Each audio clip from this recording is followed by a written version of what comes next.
जय हिंद। आज के इस वीडियो में हम प्रैक्टिकल ट्रांसफार्मर के बारे में पढ़ेंगे कि प्रैक्टिकल ट्रांसफार्मर क्या होता है। हमने आइडियल ट्रांसफार्मर के बारे में बतलाया था। उसमें हमने कहा था कि आइडियल ट्रांसफार्मर के कोर का परमेबिलिटी इनफाइनाइट होना चाहिए, मतलब कोर में फ्लक्स सेटअप होने के लिए नेग्लिजिबल एमएमएफ की रिक्वायरमेंट होती है आइडियल ट्रांसफार्मर में।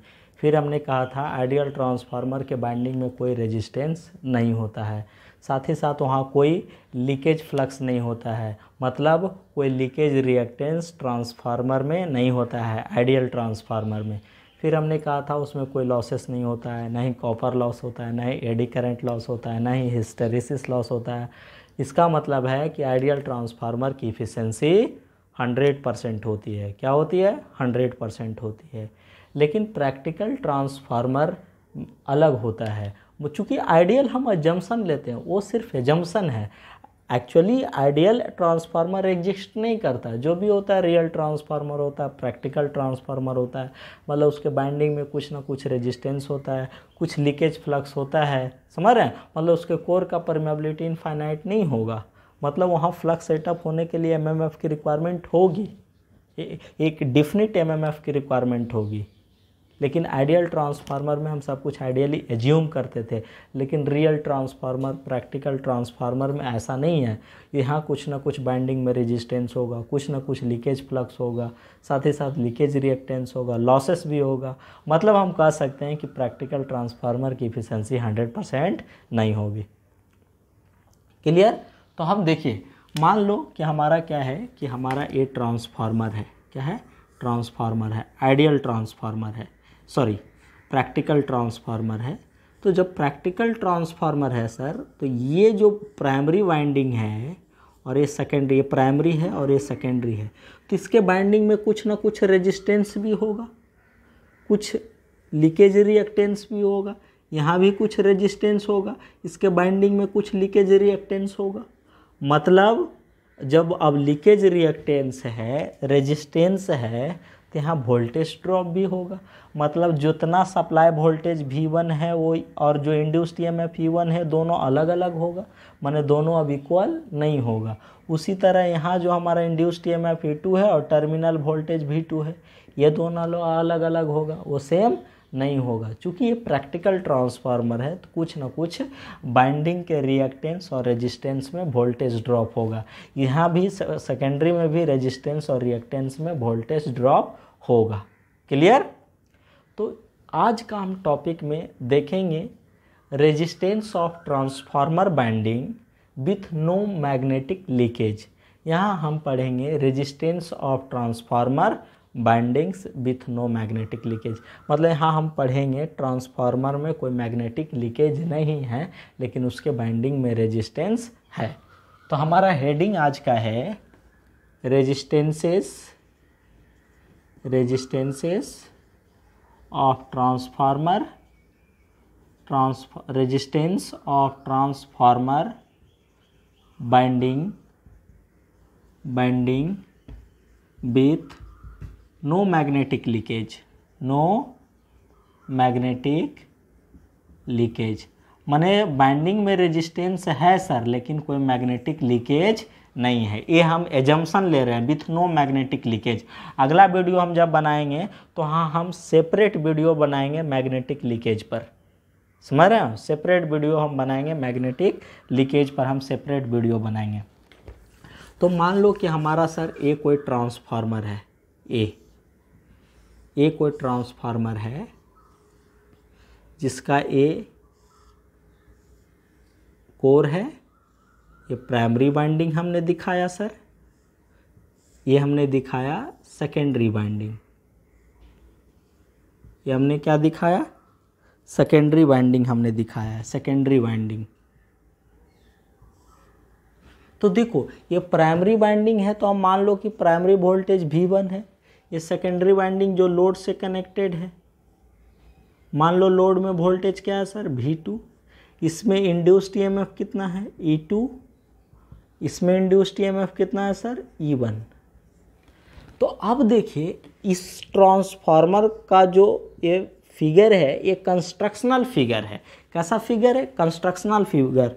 अब हम इसका सिंबॉलिक फिगर बना रहे हैं कि इसका सिंबॉलिक फिगर कैसा होगा।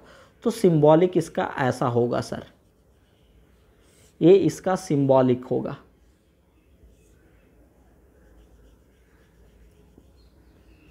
ये प्राइमरी वाइंडिंग को हमने यहाँ दिखाया, ट्रांसफार्मर का ये जो कोर है ये दो पैरेलल लाइन से दिखा दिया। ये सेकेंडरी वाइंडिंग है, यहाँ हमने सेकेंडरी वाइंडिंग दिखा दिया। और ये लोड कनेक्टेड है, हम यहाँ लोड दिखा दे रहे हैं। तो ये इसका सिंबॉलिक फिगर है ट्रांसफार्मर का, जहाँ ये प्राइमरी वाइंडिंग है, ये सेकेंडरी वाइंडिंग है, ये आपका लोड कनेक्टेड है सेकेंडरी से। ये टर्मिनल वोल्टेज आपका क्या है? V2 है। और ये आपका सप्लाई वोल्टेज क्या है? V1।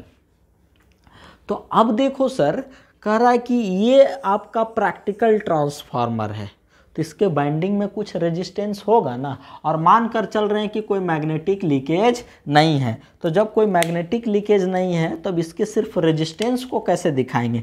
ये इसका बाइंडिंग है, तो कुछ बाइंडिंग में कुछ ना रेजिस्टेंस होगा, कुछ ना कुछ। तो हम रेजिस्टेंस को सेपरेट दिखा रहे हैं। ये हमने इसका रेजिस्टेंस दिखा दिया प्राइमरी का R1, ये हमने R1 दिखा दिया, और ये हमने बाइंडिंग दिखा दिया। ये कोर है, आप कोर दिखा दो। ये इस सेकेंडरी वाइंडिंग है, हमने ये सेकेंडरी वाइंडिंग दिखा दिया। इसका रेजिस्टेंस होगा R2 इसके अंदर, वो हमने रेजिस्टेंस दिखा दिया R2। ये टर्मिनल वोल्टेज मेरा क्या हो जाएगा? V2। तो देखो हमने ट्रांसफार्मर का बाइंडिंग का रेजिस्टेंस दिखाया। ये प्राइमरी बाइंडिंग है, इसका रेजिस्टेंस हमने R1 दिखाया। ये सेकेंडरी बाइंडिंग है, इसका रेजिस्टेंस सर हमने R2 दिखा दिया। अब देखो हमारा सप्लाई वोल्टेज क्या है भैया? V1 है। इंड्यूस्ड ईएमएफ यहाँ क्या होगा? E1 होगा। और यहाँ इंड्यूस्ड ईएमएफ हमारा क्या है? E2 है। अब देखिए, चूँकि हमारा ये जो ईएमएफ है वो इंड्यूस्ड ईएमएफ है, ये भी इंड्यूस्ड ईएमएफ है। इन दोनों जो है वो इंड्यूस्ड ईएमएफ है, जो म्यूचुअल फ्लक्स के कारण आपका डेवलप हुआ है। किसके कारण? म्यूचुअल फ्लक्स के कारण आपका डेवलप हुआ है। तो अब देखिए, चूँकि आप जानते हो फेजर डायग्राम हमने बतलाया था, फेजर डायग्राम हमने बतलाया था ऐसा। ये फ्लक्स है, ये मेरा V1 है, और इधर हमने E1 E2 दिखाया था। चूँकि E1 E2 सेम फ्लक्स के कारण डेवलप होता है, इसलिए सेम फेज में, और वो फ्लक्स से 90 डिग्री स्लैग करता है, और V1 से 180 डिग्री आउट ऑफ फेज होता है। माने E1 और V1 180 degree out of phase, माने ये काउंटर बैलेंसिंग ईएमएफ है। माने इसको काउंटर ईएमएफ भी बोल सकते हो। ये प्राइमरी करंट क्या दे दो? I1 दे दो। ये सेकेंडरी करंट क्या दे दोगे? I2 दे दोगे। अब देखो ये लोड है सर, ये लोड है, तो इस लोड के लिए हमारा जो E2 इंड्यूस्ड ईएमएफ है सेकेंडरी में कैसा बिहेव करेगा? सोर्स की तरह। कैसा बिहेव करेगा? सोर्स की तरह। तो प्राइमरी में यदि आप KVL लगाओगे तो प्राइमरी में KVL लगा के क्या लिखोगे? V1 minus I1 R1। अब चूंकि ये counter balancing EMF 180 degree out of phase, तो क्या लिखोगे? माइनस E1 बराबर 0। इसीलिए हमारा क्या होगा? E1 उधर लेके चल जाओ, इसीलिए E1 बराबर कितना हो जाएगा? V1 minus I1 R1। और ये I1 R1 क्या है? इसके बाइंडिंग में ड्रॉप है। इसके बाइंडिंग में जो रेजिस्टेंस है ना, रेजिस्टेंस को हमने यहाँ दिखाया है, तो ये रेजिस्टेंस में ड्रॉप दिखा रहा है, रेजिस्टेंस ड्रॉप। इसको रेसिस्टिव ड्रॉप बोलते हैं। और वोल्टेज ड्रॉप क्या होता है? It is the product of and resistance, it is the product of current and resistance, it is the product of current and resistance. तो हमने वोल्टेज ड्रॉप दिखा दिया। तो देखो ना, जब हम सप्लाई वोल्टेज में इसके बाइंडिंग में जो यहाँ ड्रॉप हो रहा है उसको घटा देंगे तो क्या मिल जाएगा? E1। माने यहाँ E1 और V1 दोनों बराबर नहीं है, माने अब कुछ ना कुछ क्या हो रहा है? वोल्टेज ड्रॉप हो रहा है। क्या हो रहा है? वोल्टेज। उसी तरह आप यहाँ लगाओगे यदि KVL सर, तो हमारा क्या हो जाएगा? E2 minus I2 into R2। और ये चूँकि करंट नहीं आ रहा है तो प्लस होगा, ये माइनस होगा। माइनस क्या लिखोगे? V2 बराबर 0। इसीलिए हमारा क्या हो जाएगा? V2 बराबर क्या लिखोगे? E2 minus I2 into R2, माने E2 और V2 आपस में बराबर नहीं है। माने E2 में इसके बाइंडिंग में जो ड्रॉप हो रहा है, माने यहाँ रेजिस्टेंस हमने जो दिखाया है, यहाँ जो ड्रॉप हो रहा है I2 इंटू R2, यदि उस ड्रॉप को घटा देंगे तो क्या मिलेगा? V2। इसका मतलब है प्रैक्टिकल ट्रांसफार्मर में यहाँ सिर्फ रेजिस्टेंस जब कंसीडर कर रहे हैं और मैग्नेटिक लीकेज नहीं कंसीडर कर रहे हैं, तब उसके रेजिस्टेंस के कारण ड्रॉप हो रहा है। माने ट्रांसफार्मर के दोनों बाइंडिंग में जो रेजिस्टेंस है उसके कारण ड्रॉप हो रहा है, और उस वोल्टेज ड्रॉप के कारण V1 और E1 आपस में बराबर नहीं है और V2 और E2 आपस में बराबर नहीं है। लेकिन आइडियल ट्रांसफार्मर में आपका क्या होगा? कोई ड्रॉप नहीं, तब V1 बराबर E1 और V2 बराबर हमारा क्या हो जाएगा? E2। लेकिन प्रैक्टिकल ट्रांसफार्मर में क्या है? दोनों अलग अलग है, माने V1 E1 अलग है और V2 E2 हमारा क्या है? अलग है। क्लियर? अब एक हमारा जो सबसे इम्पॉर्टेंट प्रॉपर्टी है ट्रांसफार्मर का क्या है सर, कि ट्रांसफार्मर का जो बाइंडिंग का रेजिस्टेंस है वो हम एक कॉरस्पॉन्डिंग साइड ट्रांसफ़र कर सकते हैं। मतलब प्राइमरी रेजिस्टेंस हम सेकेंडरी साइड ट्रांसफ़र कर सकते हैं और सेकेंडरी रेजिस्टेंस हम प्राइमरी साइड ट्रांसफ़र कर सकते हैं। ये ट्रांसफार्मर का नेचर है, प्रॉपर्टी है। इसके कारण आपका ट्रांसफार्मर के परफॉर्मेंस में कोई चेंजिंग नहीं आता है, नहीं उसकी इफ़िशेंसी में इफेक्ट पड़ता है, नहीं उसके वोल्टेज रेगुलेशन में कोई चेंजिंग आता है। मतलब ट्रांसफार्मर के परफॉर्मेंस टोटली अनअफेक्टेड रहता है। मतलब ट्रांसफार्मर का जब बाइंडिंग का रेजिस्टेंस हम करस्पॉन्डिंग साइड ट्रांसफ़र करते हैं, प्राइमरी को सेकेंडरी या सेकेंडरी को प्राइमरी साइड, तब ट्रांसफार्मर का परफॉर्मेंस टोटली अनअफेक्टेड रहता है। क्या रहता है? अनअफेक्टेड। तो कहिएगा सर ऐसा क्यों करते हैं? ऐसा सिर्फ हम कैलकुलेशन को सिंपल बनाने के लिए करते हैं। क्योंकि जब primary resistance secondary side transfer कर देंगे तो एक ही साइड ना कैलकुलेट करना पड़ेगा। इधर वाला रेजिस्टेंस जब हम इधर कर देंगे तो इधर तो कुछ नहीं, खाली अब बाइंडिंग बच गया। क्योंकि सारा रेजिस्टेंस इधर आ गया तो कैलकुलेशन आप इधर ना करना पड़ेगा। उसी तरह जब इधर वाला इधर कर देंगे तो इधर तो कुछ बचा नहीं, तो कैलकुलेशन एक ही तरफ ना करोगे। तो ये आपका एडवांटेज होता है। माने ऐसा करने से आपका सिर्फ कैलकुलेशन क्या होता है? सिंपल हो जाता है, इजी हो जाता है। लेकिन ट्रांसफार्मर के परफॉर्मेंस में कोई चेंजिंग नहीं आता है, कोई इफेक्ट नहीं पड़ता है। क्लियर? तो आइए हम देखते हैं कि ट्रांसफार्मर के प्राइमरी रेजिस्टेंस को सेकेंडरी साइड कैसे ट्रांसफ़र करते हैं और सेकेंडरी रेजिस्टेंस को हम प्राइमरी साइड कैसे ट्रांसफ़र करते हैं। तो बहुत सिंपल है, मैं आपको बहुत अच्छे से समझाने की कोशिश करूंगा और आप लोग भी ध्यान से देखिएगा, बहुत इजीली समझ में आ जाएगा कि सर कैसे ट्रांसफ़र किए। हम यहाँ सिंबॉलिक फिगर ही बनाएंगे सर, सिर्फ सिंबॉलिक फिगर बनाएंगे। देखो आप ध्यान से देखिएगा, ये हमारा क्या है? ये प्राइमरी रेजिस्टेंस है और ये प्राइमरी बाइंडिंग है। ये कोर है सर, ये सेकेंडरी रेजिस्टेंस है और ये सेकेंडरी बाइंडिंग है। सेकेंडरी करंट क्या दिखा दिए? I2। चलो थोड़ा सा फिगर नीचे बना देते हैं। ये प्राइमरी रेजिस्टेंस है, ये हमारा कोर है, ये सेकेंडरी वाइंडिंग है, ये हम सेकेंडरी रेजिस्टेंस दिखा दिए हैं। ये R1 और ये R2। ठीक है? ये करंट प्राइमरी में I1 है, सेकेंडरी में करंट I2 है। इसी तरह यहाँ हम फिगर बना रहे हैं सर। ये प्राइमरी रेजिस्टेंस R1 दिखा दिए, प्राइमरी वाइंडिंग, ये सेकेंडरी रेजिस्टेंस दिखा दिया R2, ये मेरा सेकेंडरी वाइंडिंग, ये सेकेंडरी करंट, ये मेरा प्राइमरी करंट।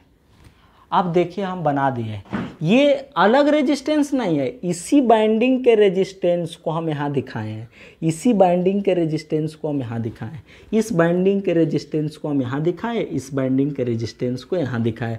और ये कोर है सर, ये क्या है? बीच में जो पैरेलल लाइन देख रहे हैं ना, ये कोर है। तो अब देखो क्या है, पहला हमारा क्या है? R2 रेफर टू, माने secondary resistance refer to refer to primary, किधर ट्रांसफ़र कर रहे हो, प्राइमरी साइड कर रहे हो, माने R2 को आप एन ला रहे हो। मान लो कि हम इस रेजिस्टेंस को किधर ट्रांसफ़र कर रहे हैं, प्राइमरी साइड, तो मान लो इधर ट्रांसफ़र कर दिए तो इसका वैल्यू कितना हो गया R2 डैश। चूँकि ट्रांसफ़र करने से परफॉर्मेंस में कोई चेंजिंग नहीं, माने कॉपर लॉस ये सब में कोई चेंजिंग नहीं आएगा। माने यहाँ जो कॉपर लॉस हो रहा है इस रेजिस्टेंस में I2 स्क्वायर R2, यहाँ भी उतना ही होना चाहिए। और यहाँ कॉपर लॉस कितना हो जाएगा I1 और R1 के, I1 स्क्वायर R1। तो भैया R2 को जब हम इधर ला रहे हैं प्राइमरी साइड, तो यहाँ जितना कॉपर लॉस होना चाहिए I2 स्क्वायर R2, उतना ही कॉपर लॉस इधर होना चाहिए, तब ना चेंजिंग नहीं आएगा परफॉर्मेंस में, लॉसेस में चेंजिंग नहीं आएगा। तो देखो तो मान लो कि इसको हम इधर लाए तो कितना हो गया R2 डैश हो गया, और इधर करंट कितना हो जाएगा, I1 है हमारा प्राइमरी करंट, तो लॉस कितना हो जाएगा I1 स्क्वायर R2 डैश। तो ये किसके बराबर होना चाहिए, I2 स्क्वायर R2, माने दोनों तो क्या होना चाहिए, बराबर होना चाहिए, दोनों बराबर होना चाहिए। तो देखो तो हमारा क्या हो जाएगा I1 बट्टा I2 का whole square into R2 dash बराबर क्या हो जाएगा R2। चूँकि हमको निकालना है R2 डैश का वैल्यू निकालना है, तो R2 डैश बराबर क्या है, इसको उधर ले जाओ तो कितना हो जाएगा I2 बटा I1 का होल स्क्वायर इंटू R2। अरे भाई इसको उधर ले चल गया तो उलट जाएगा जी, ये ओने जाएगा ऊपर जाएगा, ये नीचे आ जाएगा, इसलिए ऊपर लिखे ये नीचे लिखे।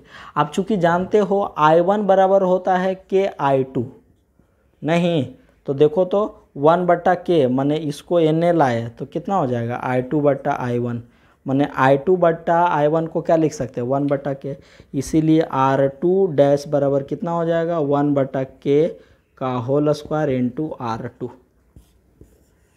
माने जब इस रेजिस्टेंस को इधर ट्रांसफ़र करके लाएंगे तो R2 बराबर कितना लिखोगे, R2 बराबर लिखोगे हमारा R2 डैश बराबर लिखोगे 1 बटा के स्क्वायर इंटू R2। माने जब इसको इधर लाए तो कितना हो गया R2 डैश, तो R2 डैश का वैल्यू कितना होगा 1 बटा के स्क्वायर इंटू R2। माने ट्रांसफॉर्मेशन रेशियो को स्क्वायर कर से हम क्या कर देंगे R2 में डिवाइड कर देंगे, तब R2 डैश का वैल्यू निकल जाएगा।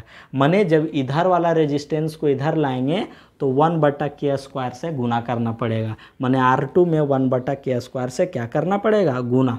तो अब टोटल रेजिस्टेंस प्राइमरी साइड कितना हो गया, total resistance of transformer refer to primary side, इसको बोला जाता है total resistance of transformer refer to primary side. कितना हो जाएगा, हो जाएगा मेरा R1, पहले से R1 है सर, अब कितना हो गया R2 डैश माने R1 प्लस R2 डैश कितना हो 1 बटा के स्क्वायर इंटू R2, माने total resistance of transformer refer to primary side कितना हो जाएगा R1 प्लस 1 बटा के स्क्वायर इंटू R2। क्लियर, तो ये समझ गए। अब देखो ये वाला है, अब इसको हम प्राइमरी रेजिस्टेंस को सेकेंडरी साइड ट्रांसफ़र कर रहे हैं, प्राइमरी को अब सेकेंडरी साइड ट्रांसफ़र कर रहे हैं। तो मान लो उधर वैल्यू कितना हो गया R1 डैश, कितना हो गया, तो यहाँ जो कॉपर लॉस होना चाहिए उतना ही कॉपर लॉस इधर होना चाहिए। तो इधर कितना है I1 स्क्वायर R1, और यहाँ इसके कारण कितना होगा I2 स्क्वायर R2। तो अरे भैया जब R1 को इधर ट्रांसफ़र कर रहे हैं तो चूंकि तो ये तो सिर्फ ट्रांसफ़र की इसलिए करते हैं ताकि कैलकुलेशन सिंपल हो जाए, परफॉर्मेंस में तो कोई चेंजिंग नहीं, लॉसेस उसके कारण में कोई अफेक्ट होगा नहीं। तो भाई जो लॉस यहाँ है वही लॉस इतना होना चाहिए। तो यहाँ लॉस हमारा क्या है I1 स्क्वायर R1 है, तो इधर करंट कितना है I2, तो I2 स्क्वायर, और इधर ले जाने बाद कितना हो गया वैल्यू R1 डैश, ये माने हैं कि R1 डैश हो गया है, उसी तरह जैसे यहाँ माने थे कि R2 डैश हो गया है। तो अब यहाँ क्या हो जाएगा देखो तो I1 बट्टा I2 इसको इधर ले आए का होल स्क्वायर हो जाएगा इंटू R2 बराबर क्या हो जाएगा R1 डैश। अब देखो I1 बट्टा I2 हमारा क्या होता है K, चूँकि आपका I1 बराबर क्या होता है K इंटू I2 होता है, यानी I1 बट्टा I2 बराबर हमारा क्या हो जाएगा K। तो देखो तो K स्क्वायर होगा इंटू R2 बराबर R1 डैश, इसीलिए हम R1 डैश बराबर क्या लिखेंगे, के स्क्वायर इंटू R2। निकल गया वैल्यू। तो अब total resistance of transformer refer to secondary side R02 कितना हो जाएगा, तो R02 हो जाएगा हमारा R2 प्लस R1 डैश। इसको बोला जाता है total resistance of transformer refer to secondary side. यहाँ total resistance of transformer refer to primary side. इसको क्या बोलते हैं, total resistance of transformer refer to primary side. इसको बोलेंगे total resistance of transformer refer to secondary side. तो हमारा कितना हो जाएगा, R2 प्लस ये कितना है, के स्क्वायर इंटू R2 ना, हाँ के स्क्वायर इंटू R2, सॉरी ये R1 ना होगा, ये R1 है, ये R1, चूँकि R1 है ना, यहाँ R1 है, ये भी R1, ये भी R1, हाँ R1 होगा, चूँकि I1 स्क्वायर R1 यहाँ है, तो इधर कितना हो जाएगा, I2 स्क्वायर R1 डैश, तो ये R1 ही होगा यहाँ। तो यहाँ क्या हो जाएगा, R1 डैश बराबर के स्क्वायर R1, के स्क्वायर R1, इसलिए R02 बराबर कितना हो जाएगा, के स्क्वायर R1। तो अब देखो हमारा ट्रिक क्या है कि जब इधर से इधर लाएंगे तो के स्क्वायर से गुना करेंगे, जब प्राइमरी से सेकेंडरी साइड ले जाएंगे तो के स्क्वायर से गुना कर देंगे, जब इधर से इधर लाएंगे तो 1/के स्क्वायर से गुना करेंगे, जब इधर से इधर लाएंगे तो के स्क्वायर से गुना करेंगे। माने सेकेंडरी रेजिस्टेंस प्राइमरी साइड ले गए तो 1/के स्क्वायर से गुना करेंगे, प्राइमरी रेजिस्टेंस सेकेंडरी साइड ले गए तो के स्क्वायर से 1 गुना करेंगे। तो देखो ना, यहाँ R2 डैश बराबर 1/के स्क्वायर इंटू R2, यहाँ R1 डैश बराबर के स्क्वायर इंटू R1। समझ गए, यहाँ मिस्टेक से लिखा गया था आपका R2, R1 ही होगा। तो R1 डैश बराबर क्या हो जाएगा, के स्क्वायर इंटू R1। माने जब प्राइमरी को इधर ले गए तो के स्क्वायर से गुना करेंगे, सेकेंडरी को इधर ले गए तो 1/के स्क्वायर से गुना करेंगे। माने सेकेंडरी इधर गया तो 1/के स्क्वायर से, प्राइमरी इधर गया तो 1 के स्क्वायर से। क्लियर। तो उम्मीद करता हूँ ये वीडियो आप लोग को समझ में आ गया होगा। ध्यान से देखिएगा और कमेंट करके मुझे बतलाइएगा कि समझ में आया या नहीं। अंत में आप लोग के लिए मैं यही कहना चाहूँगा कि आप लोग खूब मेहनत कीजिए, खूब पढ़ाई कीजिए और कभी हिम्मत मत हारना यार, संघर्ष करो। अभी जो कोरोना की स्थिति है परमानेंट नहीं है, ये तो इंसान को सबक सिखाने आया है। ये ऐसी परिस्थिति जो इंसान में बहुत सारी गलतियाँ थी, जिसको जगाने आया है कि तुम जागो, तुम्हारे अंदर ये कमियां हैं, तुम अपने कमियों को सुधारो। संकट काल में मुझे हड़बड़ाना नहीं है, बस संकट काल में इंसान की सिर्फ कमजोरियां दिखने लगती है कि हमारी कमजोरी क्या है, हमारे अंदर किस चीज़ की कमी है, उसी कमी के कारण हम असफल हैं आज। इसलिए हड़बड़ाना नहीं है। लाइफ में उतार चढ़ाव आते रहता है। जब आपका क्या है कि जब आपकी विकट परिस्थिति है तो विकट परिस्थिति आपको सिखाने के लिए आती है कि आप समझिए, आप चीज़ों को अच्छे से कंसीडर कीजिए, आप अपने कमजोरियों को दूर कीजिए। आप ECG टेस्ट होता है तो नहीं देखते हो, एकदम धड़कन का एकदम ऐसे ऐसे भैरी करते रहता है, इसका मतलब वो आदमी जिंदा है। और जहाँ सीधा लाइन का मतलब है सीधा चल गलो मंगल ग्रह पर, माने उसका कोई एग्जिस्टेंस नहीं। इसलिए उतार चढ़ाव है, इसका मतलब है आप संघर्षशील हैं, संघर्ष कीजिए। लेकिन जो आदमी सुख चैन में बिलाप थे, एकदम पूरा सुख चैन में सुखी है, कोई कभी संघर्ष किया ही नहीं, कोई कभी विकट परिस्थिति को सामना किया ही नहीं, तो आदमी थोड़े है भाई, वो तो जिंदा मुर्दा है। थोड़ा सा भी विकट परिस्थिति आएगा टाइम बोल देगा। इसलिए आप संघर्ष कीजिए, कभी टेंशन मत लेना। तो आज फिलहाल इतना ही। जय हिंद, जय भारत।